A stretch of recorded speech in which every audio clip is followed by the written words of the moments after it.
two action plans as the government of Kenya. One of them is called the National Plan of Action for Turtles and Seabirds. The other one is National Plan of Action for Sharks. So with these action plans, these are instruments that ensure that within the industry that it's regulated and there's no illegal activities within the blue space. We also have a monitoring, control and surveillance center that sits in Mombasa. We're able to monitor our waters. We have a very vibrant Kenya Coast Guard and Kenya Fisheries Service. They do patrols to ensure there's no illegal activities within the blue space, be it illegal fishing, be it matters to do with security. And also, these services are also offered in the other water bodies so that we ensure that our blue spaces are well protected. And they do patrols, they do checks, they do arrest if there's any illegal activities. And of course, if there's a case, there's the regulation to guide and ensure that this does not happen. But the plan of action, especially for the turtles, for the seabirds, and for the sharks, is already developed, awaiting now publication.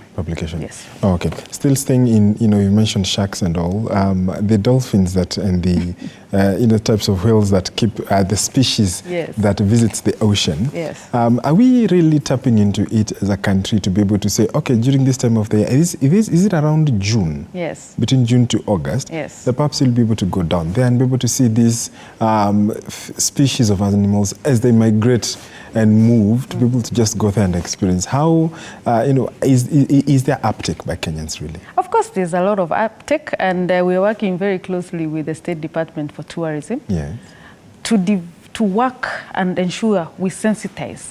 Because if you go to the coastal hotels, like if you go to Watamu or Malindi or Kwale, you'll be able to be given that information at those hotels.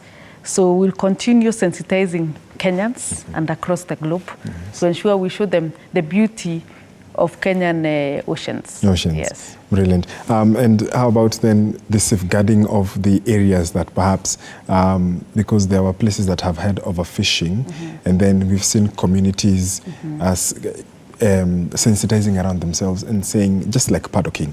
So you will not fish in that region for a while to allow the fish stocks to breed, then give it a while, a month or 2 or even 3 months, to be able to then move that.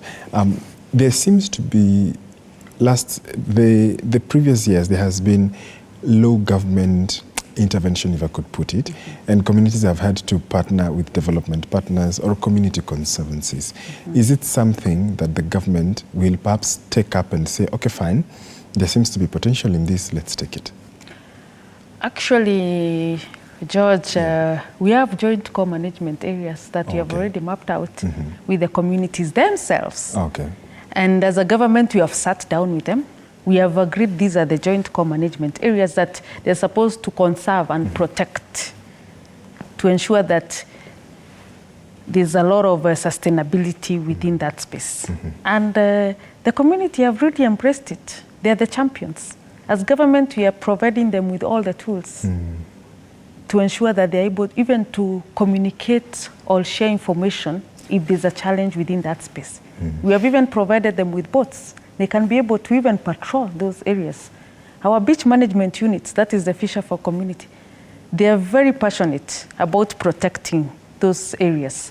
And these elements within the joint core management areas, we have also formed a beach management unit regulation that is supposed to regulate how activities within the BMUs is conducted.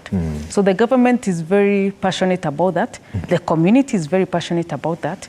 And I also want to thank the county government, the governors of the coastal counties, the governors of the Lake region, and the other governors in Western.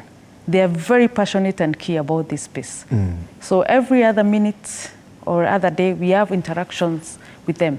And we ensure that we capacity building, we work together with the county government and national government so that we can be able to ensure this sector is well aligned and we are doing the right thing. Our focus and vision is the same as one government. Remember, Wanjiko does not know county in a national government. Yes, they know serikali. Serikali. Yes. As we look at the consumption of fish, which of course, and other rather, marine life, if we could call it, are Kenyans, consuming as much fish as you would expect? Is the market widening or is it stagnant when you look at the market dynamics? The consumption of fish in Kenya is around 3.5 to 4 kg per capita income. But Africa, we should be at 10, and globally we should be at 20. So we are at 50%. So Kenyans are not consuming fish as much as we should. But this is something that also we are looking into as a government. We have an organization called Kenya Fish Marketing Authority. We are trying to look at where are the gaps. What can we do about it? And one of the elements we found are the gaps is the value chain I was addressing. Yes. When we do it right at the value chain, which we are doing, already on the processing, which basically ensures everything works well, we should be able to see the consumption of fish grow.